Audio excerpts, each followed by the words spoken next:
Assalamualaikum warahmatullahi wabarakatuh. Budidaya udang berbasis mikroorganisme nampaknya akan menjadi tren budidaya udang pada masa yang akan datang. Meskipun tidak kasat mata, mikroorganisme berperan sangat penting dalam ekosistem tambak, mampu mendegradasi senyawa-senyawa beracun, serta meningkatkan performa udang yang kita pelihara. Mikroorganisme yang mendominasi dalam ekosistem tambak akan menentukan status dari ekosistem tersebut. Budidaya udang dengan sistem konvensional yang mengandalkan fitoplankton sebagai tolok ukur tingkat produktivitas tambak itu, atau sering kita kenal dengan sistem autotrof, nampaknya akan bergeser menjadi sistem heterotrof yang mengandalkan dominasi dari bakteri heterotrof. Sistem heterotrof ini memiliki beberapa keuntungan, antara lain amonia yang terkendali dan fluktuasi pH relatif lebih kecil. Nah, kali ini saya akan membahas tentang sistem heterotrof dalam aquaculture serta bagaimana kita berbudidaya udang dengan sistem heterotrof. Pembahasan mengenai sistem heterotrof dalam budidaya udang ini tidak terlepas dari pembahasan mengenai limbah yang dihasilkan dalam budidaya udang maupun mikroorganisme yang mendominasi dalam sistem budidaya atau tambak udang itu sendiri. Seperti kita ketahui bahwasannya limbah yang dihasilkan dalam budidaya udang itu banyak mengandung nitrogen organik karena memang bahkan mengandung protein yang sangat banyak, ya, lebih dari 30%, sehingga nanti limbah yang dihasilkan juga mengandung nitrogen organik yang banyak, terutama dalam bentuk total amonia nitrogen. Bahkan yang kita berikan dalam budidaya udang itu tidak semuanya dimakan oleh udang. Ya. Jadi ada yang dimakan oleh udang, ada pula yang tidak termakan oleh udang, ya, sebagai sisa pakan. Bahkan yang dikonsumsi oleh udang pun itu nanti tidak semua diasimilasi menjadi daging udang, ya. Ada yang terbuang melalui feses, ya, di mana feses sisa pakan ini dengan bantuan bakteri protolitik akan mengalami hidrolisis menghasilkan total amonia nitrogen atau TAN. Ya. Selain itu TAN juga dihasilkan dari hasil ekskresi udang, ya, yang dikeluarkan lewat insang, dan juga hidrolisis dari organisme yang mati seperti fitoplankton, bakteri maupun udang itu sendiri. Ya. Nah, total amonia nitrogen ini nanti akan dimanfaatkan oleh mikroorganisme yang ada di dalam tambak.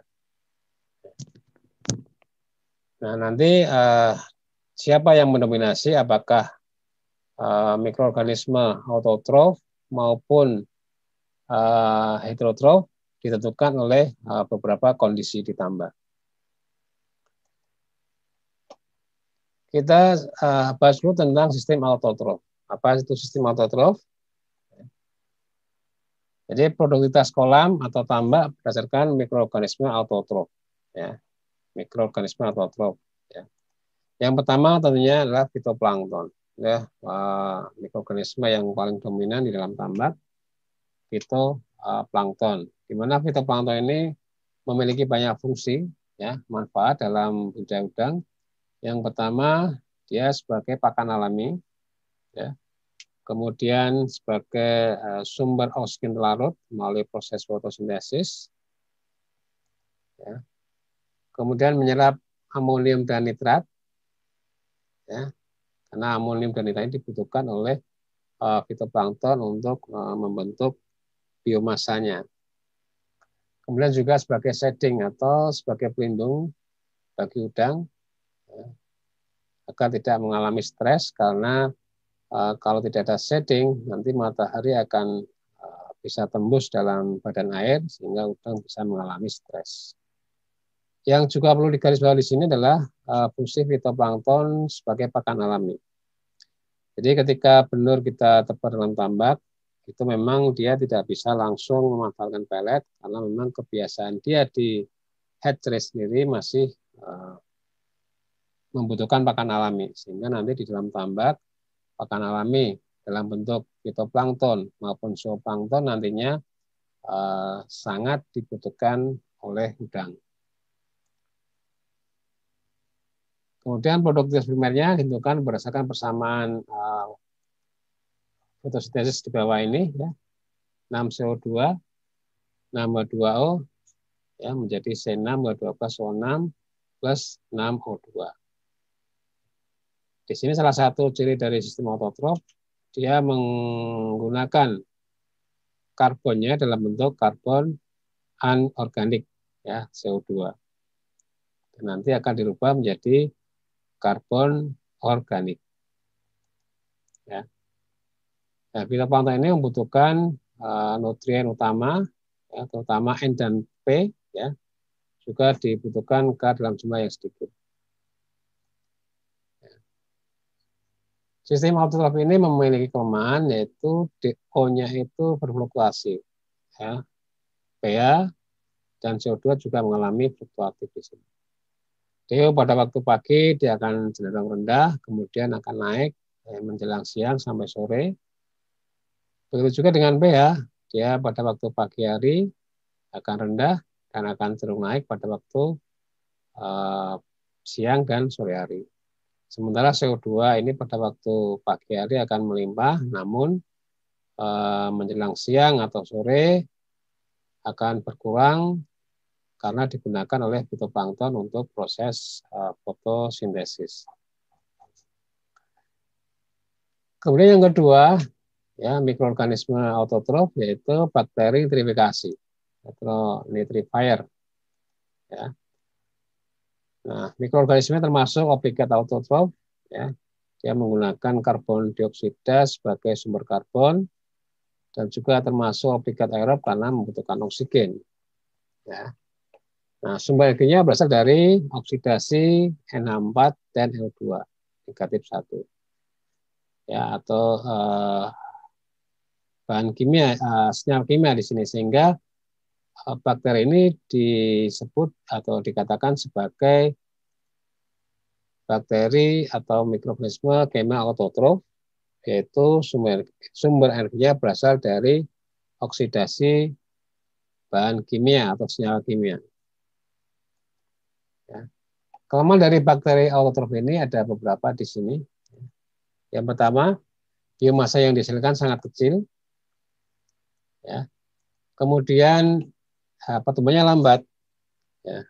Dalam pembelahan dia membutuhkan waktu sekitar 12 jam, ya, untuk melakukan regenerasi.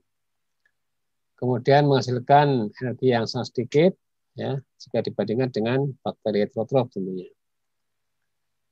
Kemudian memerlukan alanitas yang lebih banyak dan menghasilkan karbon dioksida yang tinggi. Sehingga dalam proses nitrifikasi ini memang kita perlu banyak aplikasi dolomit, ya, atau kapur lainnya untuk meningkatkan atau memenuhi kebutuhan bikarbonat atau alkalinitas. Kemudian sistem heterotrof, ya, didominasi oleh organisme heterotrof, terutama bakteri. Ya. Sebaliknya, kalau tadi autotrof itu membutuhkan C-nya dalam bentuk anorganik, nah, kalau bakteri heterotrof ini membutuhkan sumber karbonnya dari karbon organik.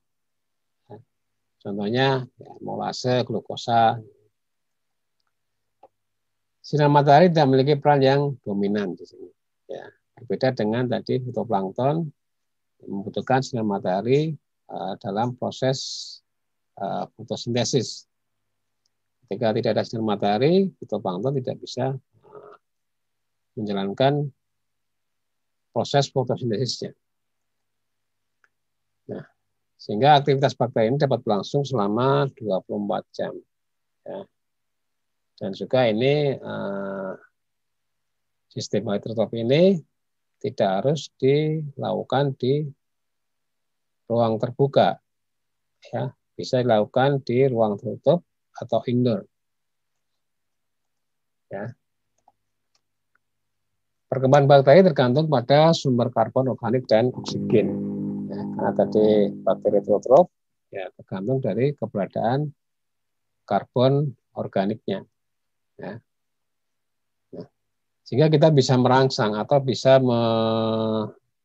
stimulasi pertumbuhan bakteri ini dengan melakukan penambahan karbon organik. Ya. Pada kondisi keterbatasan karbon, ya, amonium digunakan untuk proses nitrifikasi. Artinya dalam tambak ya atau dalam ekosistem budidaya ketika sumber karbonnya sedikit, ya amoniumnya melimpah, maka amonium yang ada ini akan digunakan oleh bakteri nitrifikasi. Sebaliknya, jika nitrogennya terbatas terhadap karbon, ya, CNH-nya tinggi, karbonnya tinggi, maka nitrifikasi akan terlambat dan bakteri heterotrof akan berkembang dengan pesat.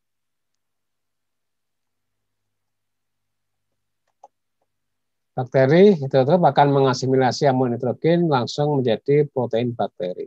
Ini di sini prosesnya hanya satu tahap, berbeda dengan nitrifikasi itu 2 tahap. Ini ada perbedaan antara sistem autotrof dan heterotrof dapat kita perinci atau kita definisikan sebagai berikut. Ya. Pertama sumber karbonnya, autotrof itu sumber karbonnya adalah anorganik, ya, misalnya CO2 atau juga bikarbonat, ya. Kemudian yang heterotrof sumber karbonnya adalah sumber karbon organik, ya, glukosa misalnya atau yang lainnya. Ini reaksinya, ini reaksi fotosintesis ya, 6CO2 plus 6H2O akan menjadi C6H12O6 plus 6O2. Ini terjadi perubahan dari karbon anorganik menjadi karbon organik. Ya. Reaksi fotosintesis. Sebaliknya heterotrof ya, ini reaksi respirasi di sini. C6H12O6 ya, organik yang kita butuhkan di sini nanti akan dirubah menjadi senyawa karbon anorganik ya, nanti dengan menghasilkan biomasa bakteri. Dalam sistem autotrof ini kualitas airnya fluktuatif ya. Tadi sudah kita jelaskan di awal DO, pH maupun CO2-nya. Nah, sebaliknya dalam sistem heterotrof ini DO, pH, CO2 ini relatif stabil. Produktivitas primernya mikroorganisme autotrof ya, terutama fitoplankton yang dominan. Kalau yang di heterotrof didominasi oleh organisme heterotrof terutama bakteri.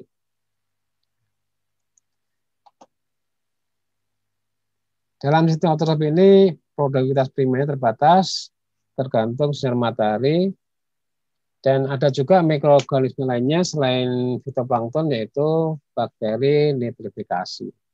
Ya. Banyak bakteri nitrifikasi misalnya Nitrosomonas, Nitrobacter, Nitrococcus, dan lain-lainnya. Kalau dalam sistem heterotrof, sinar matahari tidak memiliki peran yang dominan, artinya aktivitas bisa 24 jam, bisa dilakukan di tempat yang tertutup. Ya. Nah, nitrifikasi ini terjadi dalam 2 fase. Prosesnya lambat dan regenerasi butuh waktu 12 jam. Kemudian biomasa yang dihasilkan juga relatif lebih kecil. Ya, sementara yang sistem heterotrof ini hanya 1 fase saja. Ya, regenerasi setiap setengah jam sekali. Ya, jadi setiap setengah jam itu mengalami regenerasi. Sehingga nanti di sini kecepatan pertumbuhan bakteri heterotrof itu saya lebih cepat ya dibanding bakteri nitrifikasi. Ya, makanya tadi ketika dalam ekosistem itu bahan organiknya tinggi, bakteri heterotrof yang akan cepat tumbuh. Sementara bakteri autotrof, ya, bakteri nitrifikasi ini akan terhambat pertumbuhannya. Ini perbedaan antara bakteri autotrof dan heterotrof. Ya, tadi bakteri autotrof ini terdiri dua fase. Ya, fase pertama oksidasi NH4, ya, amonium. Fase yang kedua oksidasi NO2, ya, NO2. Sementara bakteri heterotrof ini ya, satu fase saja, ya, satu fase saja, sehingga ini pertumbuhan tadi lebih cepat.